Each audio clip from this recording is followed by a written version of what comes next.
موت کی فکر نہ کرتا تھا، گناہ کو گناہ نہ سمجھتا تھا، دل چاہتا تھا کہ پڑھوں نماز،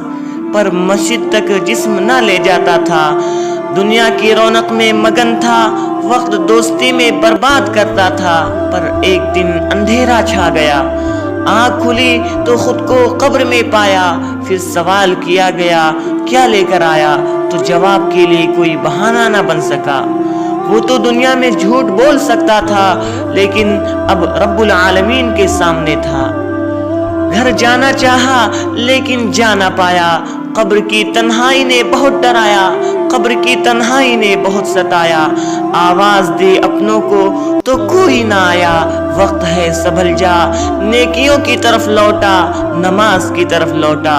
صرف چند منٹ کی نیکی بہت سے گناہوں سے بچنے کا سبب بن جاتی ہے۔ اللہ رب العالمین کا ارشاد ہے، ان الصلاۃ تنہا عن الفحشاء والمنکر، کہ بے شک نماز روک لیتی ہے برے کاموں سے، فحش کاموں سے۔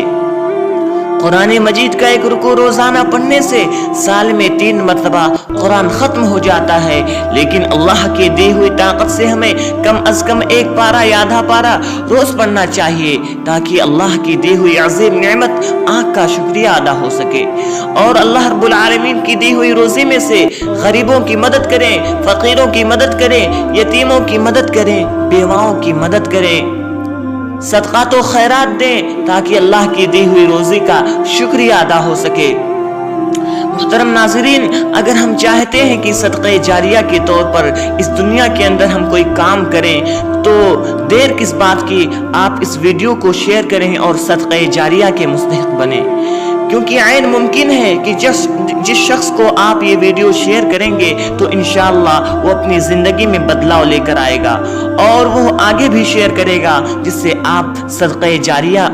کے مستحق بنیں گے۔ محترم ناظرین، ایسے ہی مزید ویڈیوز پانے کے لیے ہمارے چینل دین اور دنیا دونوں سوارے کو سبسکرائب کریں، اور بغل میں موجود بیل آئیکن کو دبانا نہ بھولیں، تاکہ ہماری ہر ویڈیو کی نوٹیفیکیشن آپ تک بر وقت پہنچتی رہے۔ فجزاکم اللہ خیرا واحسن الجزاء، والسلام علیکم ورحمۃ اللہ وبرکاتہ۔